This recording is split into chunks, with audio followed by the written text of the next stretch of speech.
We're about to be victim of a siege against the Second Amendment in this country going into Obama's second term. I mean, it's going to be ugly. It's going to come hard, fast, and soon, and we're going to have to survive this period of unprecedented danger. And the best way to survive it, make the NRA stronger than ever. Never has membership in NRA been more important than right now. That, of course, was the National Rifle Association CEO, Wayne LaPierre. That was earlier this month. 4 million Americans are paying dues to the NRA. This election season alone, the NRA spent at least $18.6 million on pro-gun campaigns and causes, according to the Sunlight Foundation. 51% of the 113th Congress convening in January received some funding from the NRA's Political Action Committee at some point in their political careers. But some of those congressional members, like West Virginia's Senator Joe Manchin, have done the unthinkable and are now speaking in favor of some gun control. In a break from its usual silence after mass shootings, the NRA promised today, quote, a major news conference on Friday in response to the Newtown tragedy. Also today, Dick's Sporting Goods announced that it would suspend selling rifles like the one used to kill the women and children at Sandy Hook Elementary School. Dick's Sporting Goods also took down gun displays from its store in Danbury, Connecticut, its closest store to Newtown. And the private equity firm Cerberus, something like that, Capital Management announced today that it will sell its company, Freedom Group, which makes the rifle used in Friday's shooting. Joining me now, E.J. Dionne, a Washington Post columnist and MSNBC political analyst, and Lee Drutman, a senior fellow at the Sunlight Foundation. E.J., I want to start with you because this is one of those experience questions, and it's a matter of kind of gathering the sensation of all of this. Some of us have been saying since Monday, anyway, that this time it feels different. The event itself on Friday felt different, the aftermath feels different, and the political aftermath feels different. I absolutely feel that way. I mean, I think you can feel it all over the country. You can feel it in what politicians are saying. Joe Manchin doesn't say what he said lightly. Joe Scarborough, as you pointed out earlier, doesn't say something like that lightly.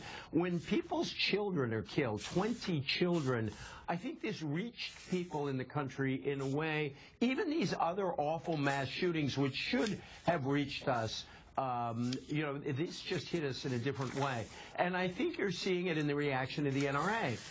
Because they have been unusually silent. And I think they have been, in many ways, if not a paper tiger, then a kind of cardboard tiger. Because you look at a lot of the races, competitive races they spend money in, they lose. And in particular, they went after Barack Obama, who did absolutely nothing about guns in his term, and he won. And I think the message is, if the NRA is going to go after you for doing nothing, you might as well do the right thing. Lee Drutman, you've studied the NRA. Where does it get the money it uses in politics? Is that dues money from the members? A lot of it is dues money. I mean, there are 4 million dues-paying members. They pay their membership dues. I think it's about $750 for a lifetime membership.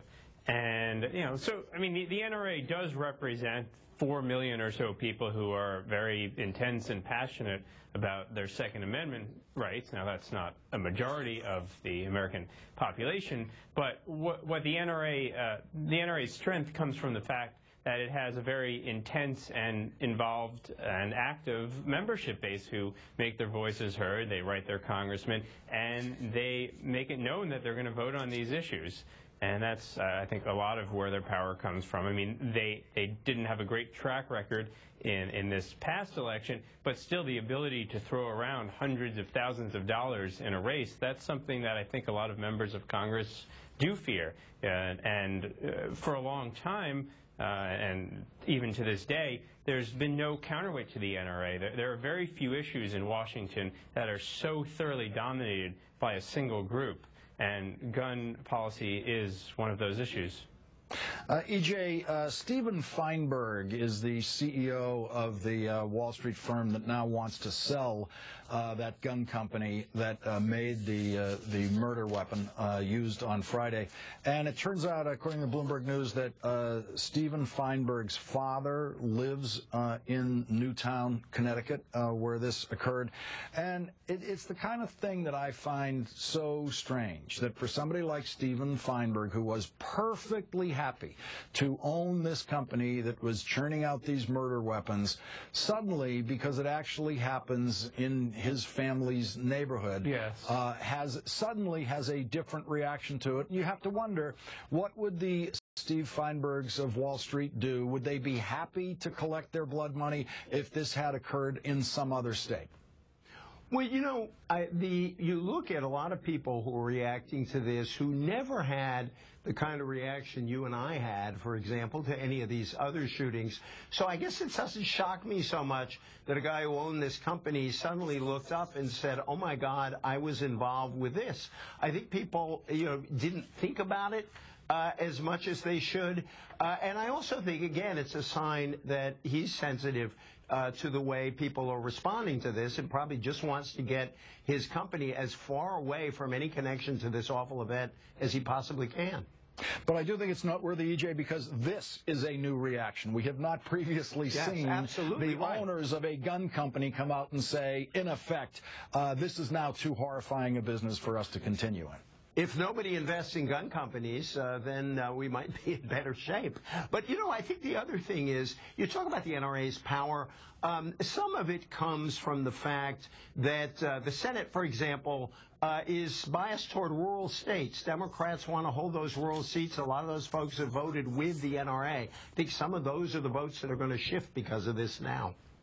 Lee Drutman of the Sunlight Foundation and EJ Dionne of the Washington Post, thank you both for joining me.